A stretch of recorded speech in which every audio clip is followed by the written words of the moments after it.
नमस्कार, मैं सैयद अख्तर श्री अरविंदो सोसाइटी की ओर से आपका बहुत बहुत स्वागत व अभिनंदन करता हूं। हम आज शिक्षा में शून्य निवेश नवाचार कार्यक्रम ZIIEI द्वारा संकलित एक रोचक व अभिनव नवाचार के बारे में आपको बताएंगे।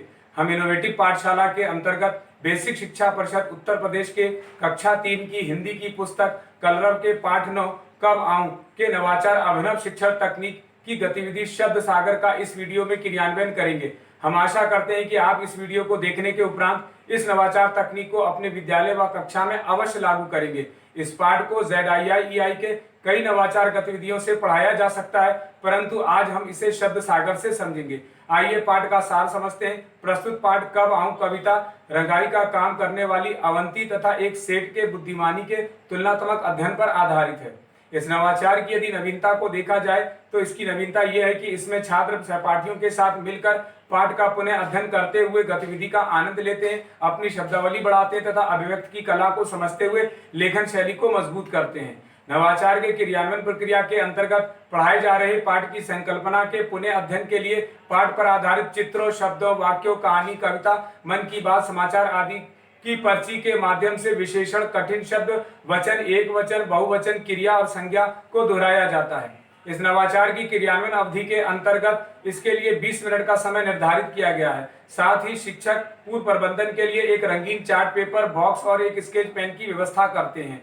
शिक्षकों को कुछ निर्देशों का पालन भी करना होता है, जैसे गतिविधि कराने से एक दिन पूर्व ही शिक्षक छात्रों को पाठ में आए हुए नए शब्द, वाक्य, कहानी, कविता, मन की बात आदि को समाचार से संबंधित पर्ची बनाकर लाने के लिए कहते हैं। छात्र पर्ची के पीछे अपना नाम, कक्षा अवश्य लिखते हैं। शिक्षक सभी छात्रों की भागीदारी को सुनिश्चित करते हैं। जिन छात्रों को शब्द व वाक्य को बोलने में कठिनाई होती है उनकी सहायता भी करते हैं। इस प्रकार पुनः अध्ययन की प्रक्रिया के अंतर्गत पाठ से संबंधित नए शब्दों और वाक्यों से जुड़ी पर्ची बनवाकर विशेषण, वचन, एक वचन व बहुवचन, क्रिया, संज्ञा से पाठ को दोहराया जाता है।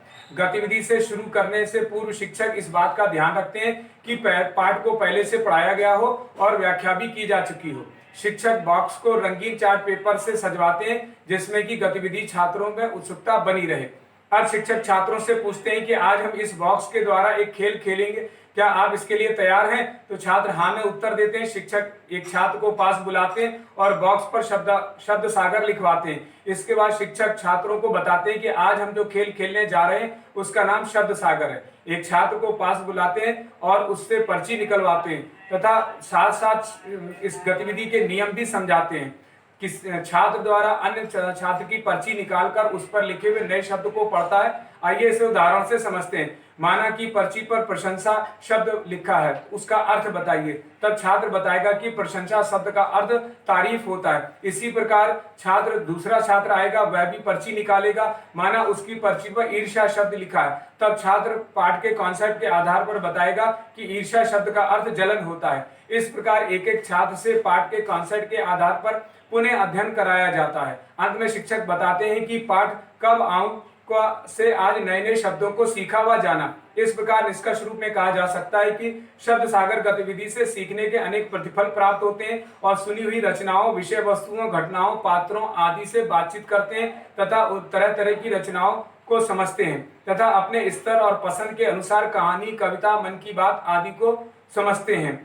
विविध शब्द सागर गतिविधि से छात्रों में शब्दावली का विकास होता है। साथ ही सूक्ष्म और प्रत्यक्ष पहलुओं पर बारीकी से अवलोकन करते हैं। इस गतिविधि से सभी छात्रों की भागीदारी भी सुनिश्चित होती है तथा सबको समान अवसर प्राप्त होता है। इस नवाचार में PRT अनुपात का तो ध्यान रखा ही गया है, साथ ही साथ NCF 2005 के उद्देश्यों का भी ध्यान रखा गया है। शिक्षक पाठ कब आऊं को एक निर्धारित माह में ही पढ़ाते हैं।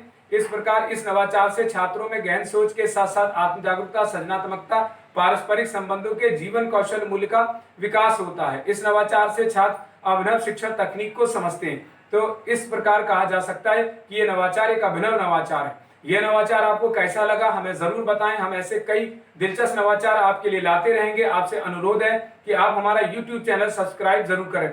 अगर आप इस वीडियो को फेसबुक पर देख रहे हैं तो हमारा फेसबुक पेज लाइक करना न भूलें। नीचे दिए गए लिंक पर जाकर इनोवेटिव पाठशाला ऐप को भी डाउनलोड कर सकते हैं। इस वीडियो को देखने और लाइक करने के लिए आपका बहुत बहुत धन्यवाद।